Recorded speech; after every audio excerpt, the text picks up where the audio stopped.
Hello students, आज हम continuation में पढ़ेंगे the establishment of company power. तो इसमें हम पढ़ेंगे टॉपिक एनेक्सेशन ऑफ सिंध से स्टार्ट करेंगे, जो कि हुआ था 1843 में। तो महाराजा रंजीत सिंह और जो इंग्लिश थे, उन दोनों को सिंध चाहिए था, अपने अपने एम्पायर में वो सिंध को रखना चाह रहे थे। रंजीत सिंह का जो एम्बिशन था वो था कि वो उनको एक फ्री पैसेज चाहिए था समुद्र की तरफ, और इंग्लिश को अपना जो इन्फ्लुएंस था वो अफगानिस्तान तक पहुंचाना था वाया सिंध। अब 1809 में जब गवर्नर जनरलशिप लॉर्ड मिंटो की रही तो इंग्लिश ने अपनी पहली ट्रीटी कंक्लूड करी with the Aamir's of Sindh. तो उन्होंने प्रॉमिस करा कि वो फ्रेंच को अलाउ नहीं करेंगे अपनी कंट्री में। एंड 1833 में लॉर्ड विलियम बेंटिक थे जिन्होंने एक ट्रेड ट्रीटी करी और प्रॉमिस किया कि इंग्लिश कभी भी उनकी जो मिलिट्री स्टोर्स या आर्म्ड वेसल्स हैं वो सिंध के थ्रू नहीं कैरी करेंगे। यहाँ पे आप फोटो में देख सकते हैं, लॉर्ड मिंटो की फोटो दे रखी है यहाँ पे। अब 1839 में क्या हुआ, जब ऑकलैंड गवर्नर जनरल रहे तो उस वक्त पहला अफगान वार खड़ा हुआ। एंड उस टाइम पे जो इंग्लिश थे उन्होंने इस ट्रीटी को वायलेट किया और अपनी जो आर्म फोर्सेस थी वो सिंध से अफगानिस्तान तक लेके गए। बट जो आमिर्स थे वो तब चुप रहे। अब उन्होंने जो ये कंडक्ट किया था तो उसको वो विथस्टैंड नहीं कर पाए और लॉर्ड एलन बोरो ने आमिर्स को अक्यूज किया of plotting against the English. And in fact English को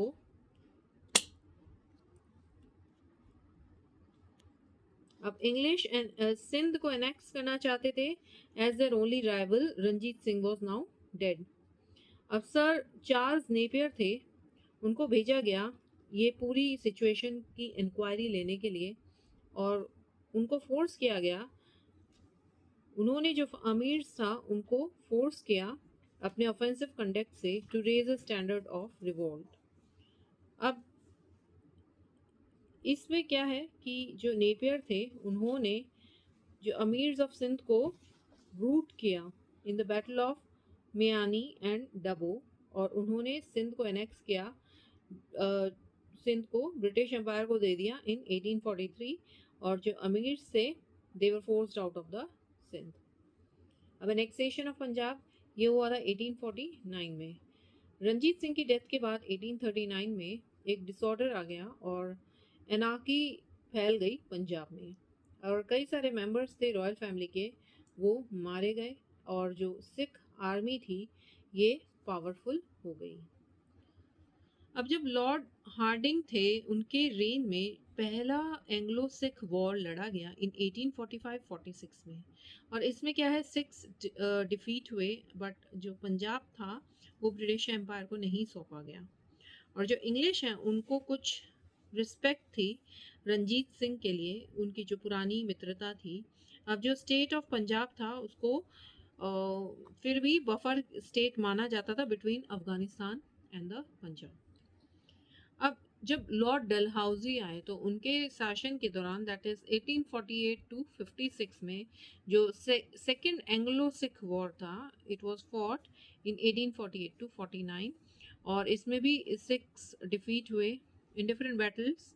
और लॉर्ड डलहौजी इन्होंने मर्ज किया पंजाब को ब्रिटिश एम्पायर में, और फिर मार्च 29 1849 में पंजाब को ब्रिटिश एम्पायर को सौंप दिया गया। और जो महाराज दलीप सिंह थे उनको एक पेंशन दी गई and he was sent to England. अब जो फ्रंटियर्स थे ब्रिटिश एम्पायर के, अब वो अफगानिस्तान को छूने लग गए। अब एनेक्सेशन ऑफ अवध कैसे हुआ, वो 1856 में हुआ था। तो अवध कॉन्फ्लिक्ट में आया पहली बार 1764 में, जब उसके जो नवाब थे शुजादुल्ला, उन्होंने बैटल ऑफ बक्सर में लड़ाई करी इंग्लिश के अगेंस्ट। अब इस बैटल में जो नवाब थे वो डिफीट हुए एंड नवाब को 50 लाख रुपए देने पड़े और जो टेरिटरीज थी कारा और इलाहाबाद की वो छोड़नी पड़ी under the treaty of Allahabad. अब 1801 में एक अनदर ट्रीटी हुई। लॉर्ड वेलेस्ली ने कम से कम आधा अवध ले लिया जिसमें रोहिलखंड आता था और लोअर दोआब आता था। अब इसके बाद जो अवध था वो डिपेंडेंट हो गया इंग्लिश पे और उसके एडमिनिस्ट्रेशन में और ग्रेजुअली वो डिटेरियोरेट हो गया। अब जो डायरेक्टर्स थे कंपनी के अब वो खुद ही उन्होंने डलहौजी को प्रॉम्प्ट किया to move for the annexation of Awadh and क्योंकि अब वो एक अच्छा बफर स्टेट नहीं बन पाया तो डलहौजी ने डिक्लेयर किया annexation of Awadh in February 13, 1856 but the annexation of Awadh was universally condemned. अब जो सब्सिडियरी अलायंस थी उनके उसमें जो एनेक्सेशन हुआ वो क्या था तो जो इंग्लिश थे उन्होंने एनेक्सेशन के not only by Wars but by adopting other dubious method. तो जो चीफ थे उसमें थे सब्सिडियरी सिस्टम और डॉक्ट्राइन ऑफ लैप्स। अब ब्रिटिश को एक पैरामाउंट पावर बनाने के लिए इंडिया में लॉर्ड वेलेस्ली ने एक नया सिस्टम बनाया जिसको बोलते हैं सब्सिडियरी अलायंस। तो इस सिस्टम के सब्सिडियरी अलायंस के चीफ जो फीचर्स थे वो ये थे, आप देख सकते हैं फोटो लॉर्ड डलहौजी की दे रखी है यहाँ पे। तो सबसे पहले था कि जो इंडियन रूलर्स थे वो उन्होंने सब्सिडियरी अलायंस एक्सेप्ट किया and that means they were to agree to the stationing of the British contingent force for whose maintenance they would pay a subsidy or cede some territory in lieu thereof to the English. Secondly, कोई भी Indian ruler जो कि subsidiary alliance में आएगा वो he would neither enter into alliance with any other power nor would he declare war against any power without the permission of English. Thirdly, he would not employ any Europeans other than the English, and if there was already any, he would dismiss them. Fourthly, he would allow a British resident to stay in his state. Fifthly, in case of any conflict with any other state, he would agree to the decision of the English. Sixthly, he would acknowledge the British company as the paramount power. Seventhly, in return for the accepting all these conditions, the company undertook to protect him from external dangers and internal disorders. अब जो निज़ाम थे हैदराबाद के वो पहले थे to enter a subsidiary alliance with English in 1798 और जो नवाब थे अवध के वो अगले थे to accept this subsidiary alliance in 1801 under the pressure of lord Wellesley. और फिर उसके बाद पेशवा आए बाजीराव सेकेंड जिन्होंने एक्सेप्ट किया सब्सिडियरी अलायंस को as one of the terms of treaty of Bassein in 1802 and he agreed to pay in return a sum of 26 lakh rupees a year. अब गायकवाड़ से बड़ौदा के फिर उन्होंने भी एक्सेप्ट कर लिया सिस्टम को। इसी तरह से ट्रेवनकोर के रूलर्स राजपूत स्टेट्स इन सब ने ये जो सब्सिडियरी अलायंसेस को एक्सेप्ट कर लिया। अब डॉक्ट्रिन ऑफ लैप्स का एनेक्सेशन कैसे हुआ या फिर इसको लॉ ऑफ सक्सेशन भी बोलते हैं। अब डॉक्ट्रिन ऑफ लैप्स जो था इसका मतलब ये होता था कि यदि कोई रूलर किसी भी डिपेंडेंट स्टेट का रूलर मर जाता है बिना अपने उत्तराधिकारी के बिना किसी पुत्र के तो वो उसका जो अडॉप्टेड सन है वो उसको सक्सीड नहीं करेगा बट वो जो स्टेट है वो लैप्स हो जाएगा और फिर वो ब्रिटिश कंपनी के पास चला जाएगा। अब एक इंपीरियलिस्ट जैसे कि लॉर्ड डलहौजी जो थे वो एक इस तरह का अपॉर्चुनिटी कभी वेस्ट नहीं करते और उन्होंने इस तरह के जो भी स्टेट्स थे जिनके रूलर्स मर गए बिना अपने उत्तराधिकारी के तो सारे जो स्टेट्स थे उन्होंने ले लिए और उसमें फेमस स्टेट्स थे सतना, झांसी, नागपुर एंड इनके अलावा दूसरे स्टेट्स थे वो थे जैतपुर इन बुंदेलखंड, संबलपुर इन उड़ीसा, भगत नियर शिमला एंड उदयपुर। अब इंडियन स्टेट्स के डिफीट के क्या कॉज रहे? अब ये क्वेश्चन उठता है, सवाल उठता है कि क्यों अलग इंडियन पावर्स जो थी वो ब्रिटिश के द्वारा डिफीट की गई। पहला कॉज ये रहा कि अलग अलग इंडियन पावर्स जो थे वो इमर्ज हुए as a result of breakup of Mughal empire. तो वो सिर्फ स्मॉल ही नहीं थे साइज में, बट वो वीक थे, रिसोर्सेज नहीं थे उनके पास। देन सेकेंडली ये जो पावर्स थे ये हमेशा एक दूसरे से ही लड़ते रहते थे। थर्डली जो अलग अलग इंडियन रूलर्स थे वो फेल हो गए to give a stable and efficient government to the people, and इसलिए वो कभी भी अपने सब्जेक्ट्स की लॉयल्टी नहीं जीत पाए। देन फोर्थली जो इंटरनल वीकनेस थी, जो फियर ऑफ अटैक था by powerful neighbour coupled with assurance of dynastic inheritance given by the British led many states जैसे कि Hyderabad to seek protection under the British। और पांचवा पॉइंट ये रहा कि जो इंडस्ट्रियल रेवोल्यूशन था इंग्लैंड में, उससे क्या है, सुपीरियरिटी आ गई ब्रिटिश में। फिर उनके पास बड़ी बड़ी आर्मी रही और उनके पास ज़्यादा अच्छे हथियार रहे। लास्टली जो सी के ऊपर मास्टरी थी वो इंग्लैंड के पास थी, एंड अल्टीमेटली उससे क्या हुआ, वो जितने भी पावर्स थे इंडियन सब कॉन्टिनेंट पे उनको ओवरशैडो कर पाए। अब जो एडमिनिस्ट्रेटिव सेटअप था कंपनी के अंडर, तो वो कैसा था? तो ईस्ट इंडिया कंपनी इंडिया में ट्रेड करने आई, बट फिर उसने जल्द ही एक पॉलिटिकल पावर हासिल कर लिया इंडिया में। और इस तरह का जो चेंज था, तो इसमें क्या है, कुछ एडमिनिस्ट्रेशन में भी चेंजेस वो लोग लेके आए। एंड सबसे पहले जो था, गवर्नर्स अपॉइंट करे गए बंगाल के लिए। बट जब ब्रिटिश टेरिटरीज इंक्रीज होती गई तो 3 एडमिनिस्ट्रेटिव यूनिट्स बना दी गई, और जिनको प्रेसिडेंसीज बोलते थे। और ये जो प्रेसिडेंसीज थी देवर बंगाल, मद्रास एंड बॉम्बे।